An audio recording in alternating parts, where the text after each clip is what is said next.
Et si je vous disais que l'histoire de la chute de Lucifer que nous entendons depuis des siècles ne peut être que la moitié de la vérité, une version éditée, tronquée, utilisée pour contrôler la foi de millions de personnes.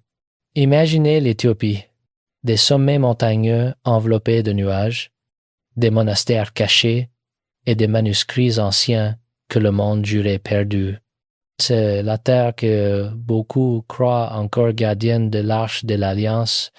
C'est la terre où les icônes sacrées montrent Jésus non pas comme un étranger pâle, mais comme un Messie noir, proche et familier, marchant parmi son peuple.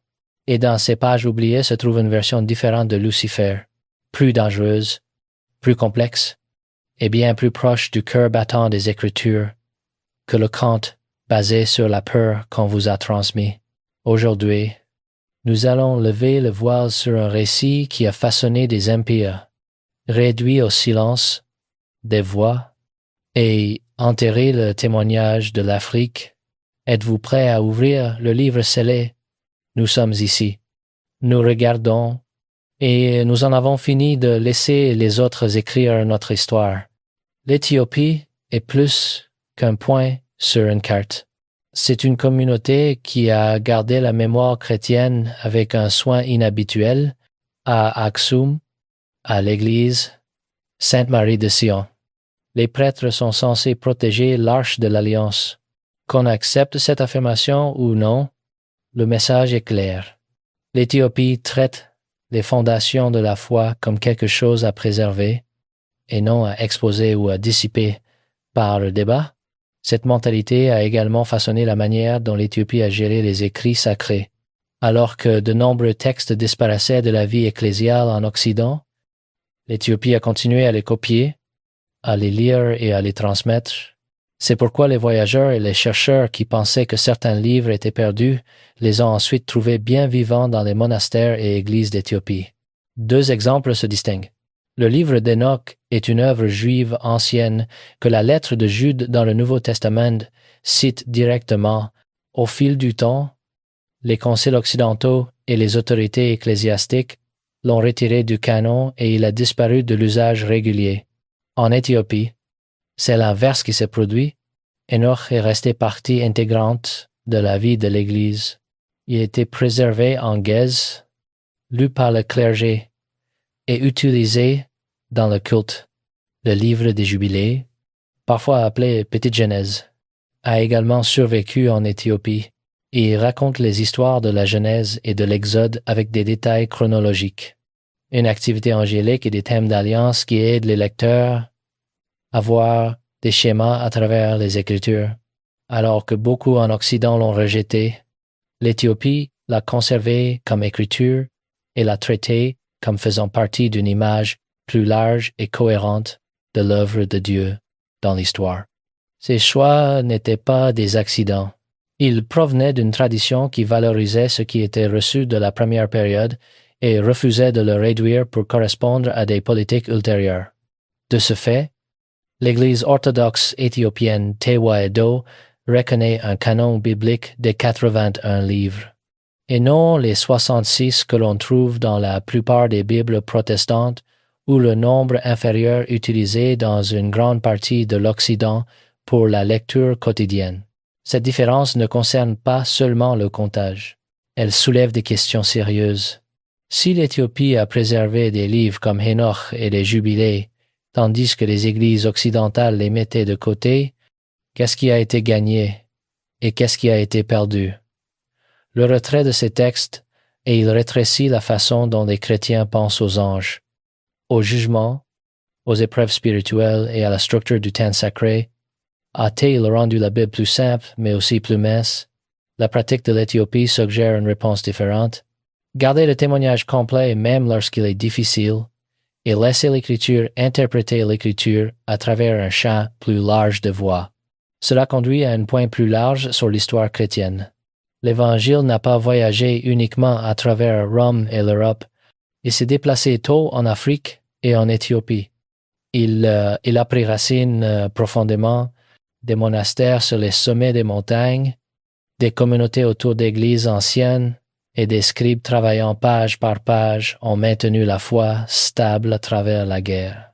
La famine et l'isolement, lorsque vous voyez que le canon éthiopien est plus large et plus ancien à certains égards, cela invite à une question juste. Où la mémoire la plus complète du christianisme primitif est-elle survécue peut être pas seulement dans les cathédrales d'Europe, mais aussi dans les hauts plateaux d'Afrique où les croyants se sont accrochés à ce qu'ils ont reçu en premier. L'exemple de l'Éthiopie ne force personne à changer sa Bible du jour au lendemain. Il nous demande de réfléchir attentivement à la façon dont le canon a été façonné, pourquoi certains livres ont été abandonnés, et si révisiter le témoignage de l'Éthiopie pourrait rendre notre compréhension des Écritures plus forte et non plus faible. Pendant des siècles, une grande partie de l'Église occidentale a présenté une image unique et polie de Jésus, un visage pâle, des yeux bleus et des cheveux dorés qui reflétaient les idéaux européens plus que la réalité du premier siècle. L'Éthiopie a préservé un témoignage différent, enraciné dans le lieu, la mémoire et le culte, des icônes et des fresques qui dépeignent le Christ avec une peau foncée, des cheveux crépus et des yeux qui brûlent de conviction. Une image qui ressemble aux gens même qui prient devant lui. Cela compte parce que les images ne sont pas neutres. Elles enseignent avant qu'un prédicateur ne parle et façonnent les attentes avant qu'un texte ne soit lu. Lorsque le Christ est rendu comme un souverain européen distant, la foi penche facilement vers la hiérarchie, la respectabilité et la bénédiction du pouvoir. Lorsque le Christ est montré comme noir et proche, la foi penche vers la solidarité, la dignité et l'élévation de ceux qui sont au bas de l'échelle dans les églises éthiopiennes, des sanctuaires rupestres de Lalibela aux icônes peintes de Gondar. Jésus est intronisé non pas comme un monarque courtois de l'Empire, mais comme le Seigneur qui marche parmi les agriculteurs, les maires, les soldats et les serviteurs. Cette théologie visuelle a formé des générations à voir le Messie comme quelqu'un qui partage leur lutte et la transforme, et non comme un ornement culturel pour les rois. Ce n'est pas seulement de l'histoire de l'art, c'est une formation spirituelle. Un Christ blanchi devient facilement l'aumônier de la conquête, une figure qui bénit le statu quo et fait taire la protestation. Un Christ noir confronte l'injustice, réconforte les blessés et appelle l'Église aux béatitudes, bonne nouvelle aux pauvres, liberté aux captifs, vue aux aveugles, pour les Africains réduits en esclavage et leurs descendants. La différence a été à la fois pastorale et politique. Une image leur disait de s'incliner devant le monde tel qu'il est. L'autre leur disait qu'ils étaient vus, connus et choisis par Dieu. Le témoignage de l'Éthiopie insiste sur le fait que la représentation porte la doctrine. Le visage du Christ et le message du Christ s'élèvent ou tombent ensemble. Dépeignez-le comme un César distant et vous lirez les évangiles comme une réassurance impériale. Dépeignez-le comme un Seigneur souffrant et conquérant parmi les opprimés et vous lirez les évangiles comme libération et espoir. La tradition éthiopienne n'a pas inventé un nouveau Jésus. Elle s'est souvenue d'un Messie sémitique afro-asiatique dont la vie correspondait aux routes poussiéreuses, aux mains brunes et au fardeau quotidien du peuple qu'il servait. Cette mémoire compte encore parce qu'elle corrige notre façon d'imaginer la sainteté, le leadership et le salut. Elle nous dit que Dieu ne s'assoit pas seulement avec les dirigeants. Il marche avec les plus petits, guérit les brisés et juge les orgueilleux. Et si nos imaginations changent, notre éthique suivra. Une Église qui voit un Jésus noir nourrira, défendra et se tiendra aux côtés des vies noires parce que celui qu'elle adore regarde en arrière depuis l'icône avec leurs traits et les appelle famille. Pendant des siècles, la plupart d'entre nous ont grandi en entendant la même histoire. Lucifer était l'ange le plus brillant, rempli d'orgueil, qui s'est élevé contre Dieu et a été précipité, devenant Satan, Cela semble simple, complet et facile à retenir, mais si nous ouvrons la Bible attentivement, nous découvrons que l'Écriture ne présente pas vraiment l'histoire en une seule ligne nette. Les deux passages le plus souvent utilisés comme preuve sont Ésaïe 14 et Ézéchiel 28. Pourtant, dans leur propre contexte, les deux parlent de rois humains, Babylone et Tyr. Ésaïe 14 est une raillerie contre le roi arrogant de Babylone qui s'est élevé comme un dieu mais était destiné à tomber. L'expression étoile du matin, fils de l'aurore, est une métaphore poétique pour un dirigeant qui brillait mais a été humilié dans la disgrâce. Plus tard, lorsque la Bible a été traduite en latin, Hillel a été rendu comme Lucifer signifiant porteur de lumière et le nom s'est progressivement attaché à la figure du diable. Ézéchiel 28 suit un schéma similaire. Il parle du roi de Tyr en utilisant des images dramatiques d'Éden et de chérubins à suggérer la grandeur déchue d'un dirigeant autrefois glorifié. Ces passages concernent la puissance humaine, l'orgueil humain et le jugement humain. L'Église ultérieure a lu ces versets et a vu un parallèle avec une rébellion angélique. Un récit raisonnable mais secondaire s'est durci en dogme primaire et le dogme a éclipsé le texte lui-même.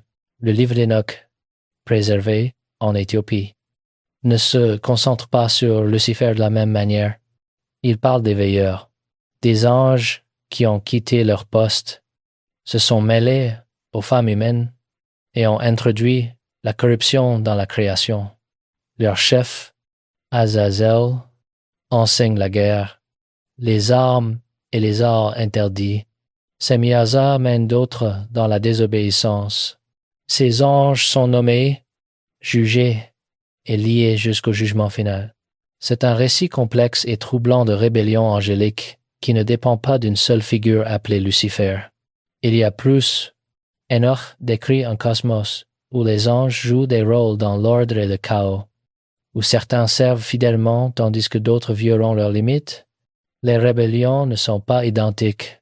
Les péchés ne sont pas interchangeables. L'image qui émerge n'est pas un drame simple de bien contre mal, mais une exploration de la désobéissance, du libre arbitre et des conséquences.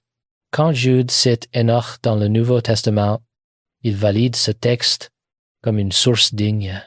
Pourtant, la plupart des chrétiens n'ont jamais lu Enoch parce qu'il a été retiré de la Bible occidentale. Ce que nous avons perdu n'est pas seulement une histoire de plus. C'est un cadre pour comprendre comment le mal angélique fonctionne, comment la corruption entre dans le monde et comment les jugements divins sont rendus, non dans la simplicité mais dans la justice. L'Éthiopie a gardé ce témoignage vivant. Elle a refusé de réduire la rébellion angélique à un slogan et a plutôt préservé le tableau complet.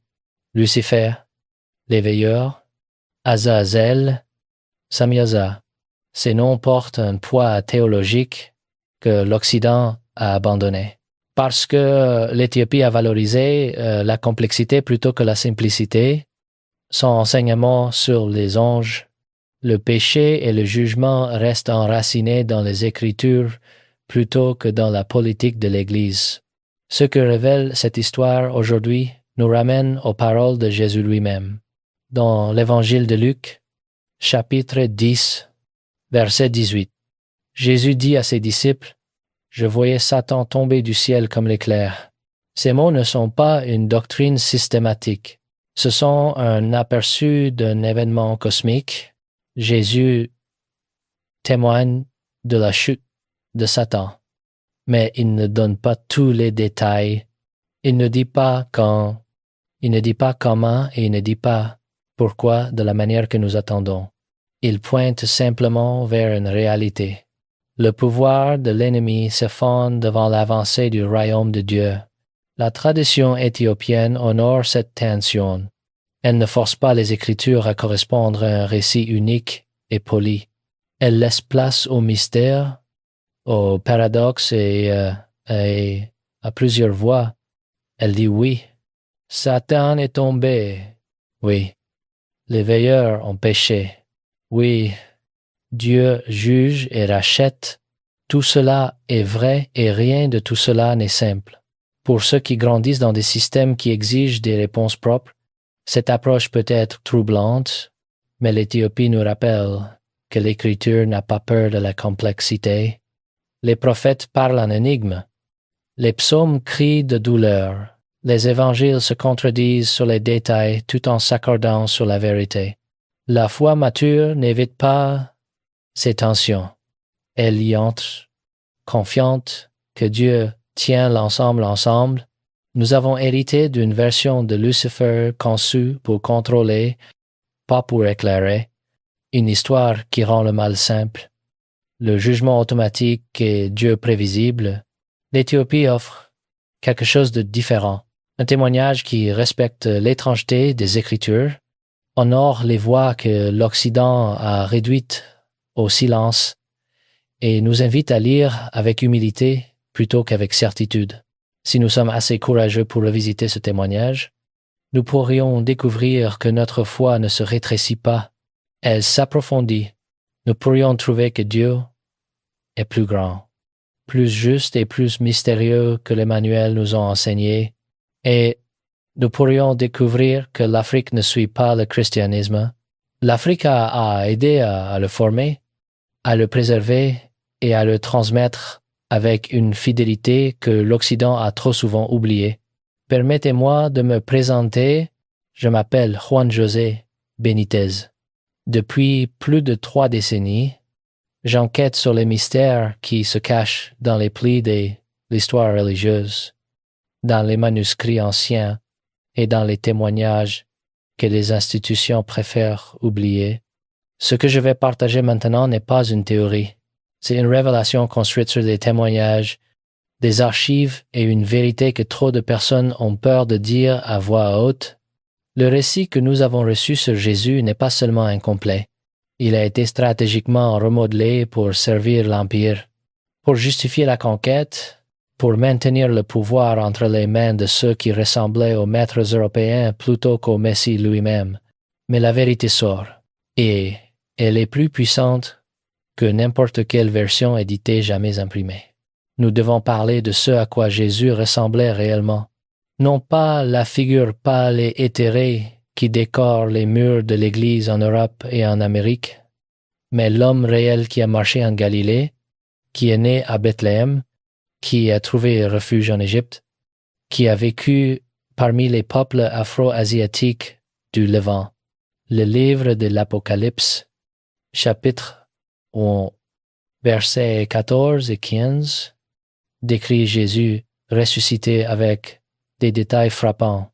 Sa tête et ses cheveux étaient blancs comme de la laine blanche, comme de la neige.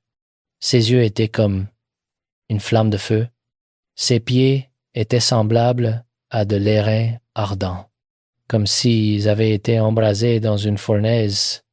Des cheveux comme de la laine, pas raides, pas lisses, pas européens, de la laine, de l'airain ardent, pas de la peau pâle, pas de porcelaine, du bronze brûlé par le soleil.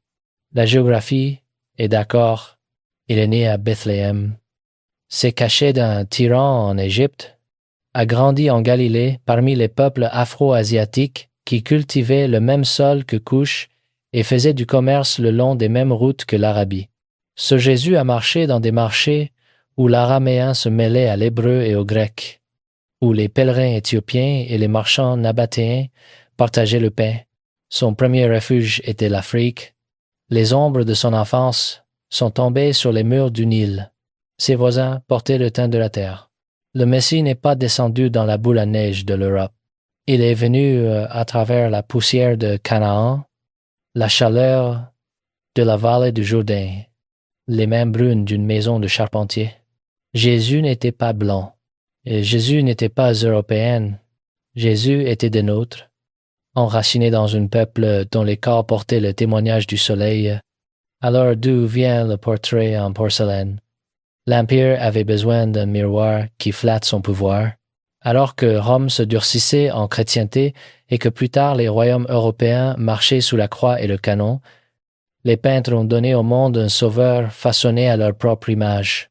Cette image a voyagé sur des navires et des catéchismes dans les plantations et les écoles missionnaires, enseignant au cœur conquis de s'incliner devant un visage qui ressemblait à leur maître.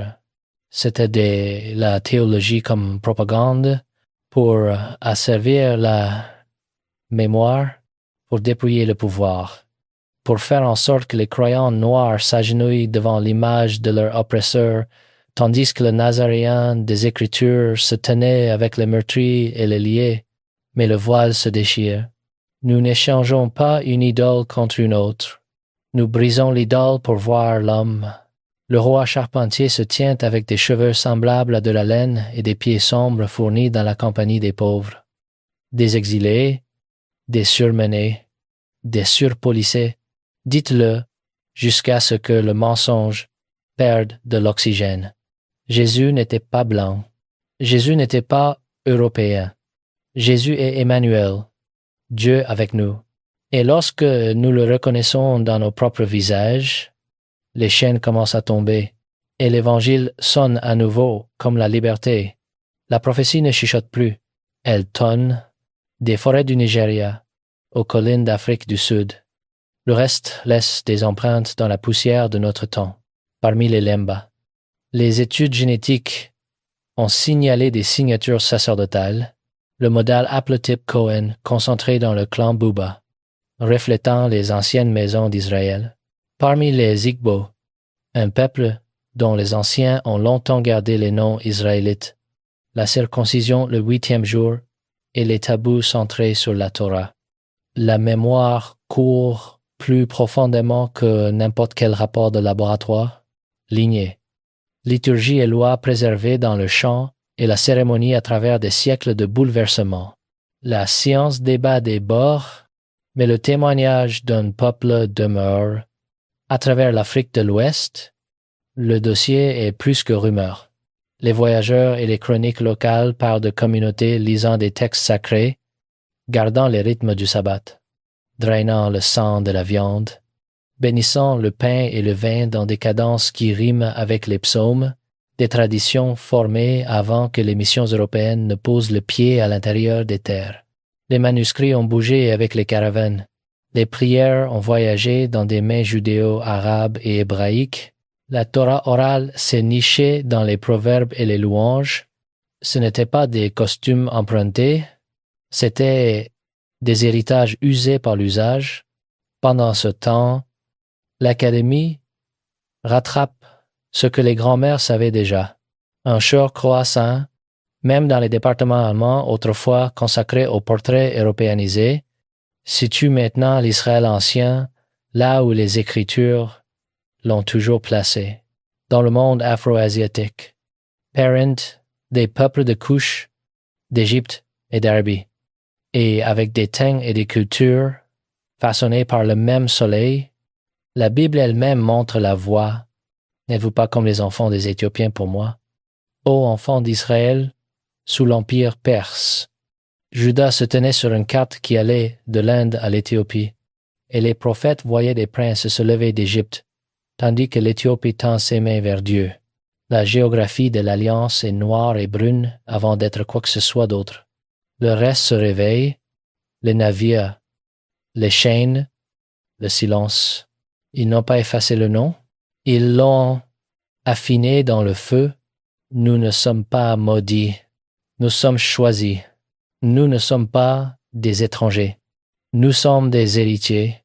Levez la tête, enfants de Sion dispersés à Détroit et Durban, Lagos et Atlanta.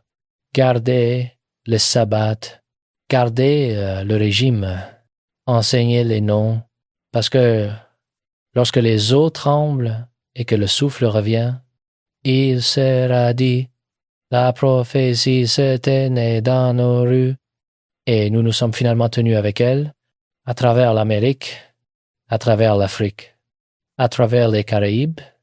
Un silence se brise en hymne, dans les sous-sols de Chicago, dans les cours de Kingston, dans les appartements de Soweto. Les descendants d'Israël se réveillent comme des gens qui entendent leur nom appelé dans la nuit. Ils mettent des tables le vendredi au crépuscule. 2 bougies comme témoins jumeaux, bénissant le pain et la coupe dans des cuisines qui ont autrefois connu la faim des métayers et le silence de la pauvreté. Dans des maisons construites sur des terres, tachées par des chaînes, Shabbat revient comme une rivière vers un ancien lit de rivière, tablier mis, tête couverte. Les anciens enseignent aux enfants la salutation ancienne, à Shabbat, Shalom, et les enfants répondent comme s'ils avaient toujours su, parce que d'une manière ou d'une autre, sous la cicatrice, l'Alliance continuait de chanter. Ils chantent des psaumes que leurs ancêtres murmuraient dans les champs et appelaient en réponse qui a survécu aux surveillants et aux tempêtes océaniques. Un tambourin reprend le rythme de David. Un stilpan porte l'espoir de Sion. Un djembé rappelle aux os comment danser à nouveau. Grand-mère fredonne le psaume 137 avec des larmes, non pas pour s'incliner dans le chagrin, mais pour jurer de ne jamais oublier Jérusalem, celle inscrite sur un cœur qui a survécu aux blocs d'enchères et aux cavaliers de nuit, sans séminaire, sans certificat. Les gens se souviennent de ce que personne ne leur a enseigné. Les codes de pureté reviennent aux gardes-manger.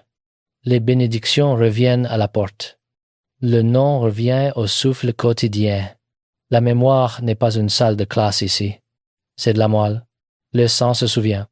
Écoutez, la vallée des ossements desséchés d'Ézéchiel tremble dans nos quartiers. Vous pouvez entendre le hochet dans les salons de coiffure où les frères débattent de la Torah, dans les salons de beauté où les sœurs planifient des repas du sabbat, dans les fraternités de devanture où les trompettes sonnent et les enfants apprennent le schéma par cœur. Le souffle entre dans ce que la servitude a dispersé, tendon à l'os. Chair au cadre, courage à l'appel, une armée. Non pas de violence, mais de témoignage se lève. La trompette sonne sur Harlem et Port of Spain, sur Lagos et le Cap. Le véritable Israël se lève, non pas pour dominer, mais pour servir, pour réparer le monde avec justice et miséricorde, pour porter la sainteté comme des vêtements quotidiens. Levez-vous, bien-aimés, prenez votre nom, votre repos, votre chanson. L'exil se termine dans les pièces où vous priez. Alors maintenant, je vous demande, qui sont les Israéliens blancs que le monde reconnaît aujourd'hui, une coalition façonnée par les tempêtes de l'histoire, convertis, colonisateurs et pouvoirs politiques, qui ont redessiné une alliance dans un miroir européen, mais qui sont les véritables héritiers nommés par le battement de tambour des Écritures, vous. Nous, les descendants noirs dispersés d'Abraham, Isaac et Jacob, dont la mémoire a survécu dans le champ, dans le sabbat, dans le courage obstiné de la foi. Nous ne sommes pas des notes de bas de page à l'histoire de quelqu'un d'autre. Nous sommes l'alliance écrite sur des cœurs vivants. Nous ne sommes pas maudits. Nous sommes choisis, raffinés dans la fournaise de l'exil. Nous ne sommes pas oubliés. Nous nous levons, répondant à l'appel de se souvenir et de marcher dans la justice, la miséricorde et la sainteté. Face à ce qui vient, Jésus nous a laissé une instruction claire. Dans l'Évangile de Matthieu, chapitre 24, verset 42, il dit « Veillez donc, car vous ne savez pas à quel jour votre Seigneur viendra. » Et dans Jean, chapitre 8, verset 32, il promet « Vous connaîtrez la vérité, et la vérité vous rendra libre. » C'est pourquoi je vous encourage à entreprendre ces actions concrètes. Premièrement, cherchez la vérité avec un cœur ouvert. Lisez les textes que les institutions ont mis de côté. Explorez les témoignages que l'histoire officielle a ignorés. Deuxièmement, restaurez les pratiques qui vous relient à votre héritage, que ce soit le sabbat, les prières, les bénédictions ou les noms. Troisièmement, transmettez ces connaissances à la génération suivante. Ne laissez pas le silence enterrer à nouveau la vérité. Quatrièmement, tenez-vous debout avec dignité, Vous n'êtes pas les descendants de rien. Vous êtes les héritiers d'une alliance vivante. Cinquièmement, aimez la justice et marchez humblement avec Dieu. La restauration n'est pas pour la domination. C'est pour le service et la réparation du monde. Que les anciens noms reviennent. Que les anciens chemins soient à nouveau parcourus. Que les mensonges meurent de faim et que la vérité nourrisse nos enfants. Si cette parole a remué votre esprit, rejoignez ce travail, partagez cette vérité afin que le signal perce le bruit. Dans les commentaires, écrivez 60, 17 et déclarez « J'entends, je me souviens, je me lève, restez avec nous car d'autres révélations se déploient. Vous ne voulez pas manquer ce que Dieu dévoile en cette heure. Merci d'avoir prêté votre temps, votre attention et votre courage. Des voix comme les vôtres portent ce message plus loin que n'importe quel algorithme ne le peut. Père Yah, nous te remercions pour la vérité qui ne peut être réduite au silence. Restaure-nous ce qui a été volé. Réveille chaque descendant dispersé à travers la terre. Apprends-nous à marcher non dans la honte, mais dans l'alliance. Que la justice coule comme des eaux et la droiture comme un fleuve puissant. Au nom de Yeshua, le Messie, nous prions. Amen. Ceci n'est pas une vidéo. C'est un réveil. La preuve que la prophétie mûrit dans nos rues. Jusqu'à la prochaine fois, restez forts, restez éveillés et restez dans la parole. Je suis Juan José Benitez et je continuerai à chercher la vérité où qu'elle nous mène. Paix, pouvoir, but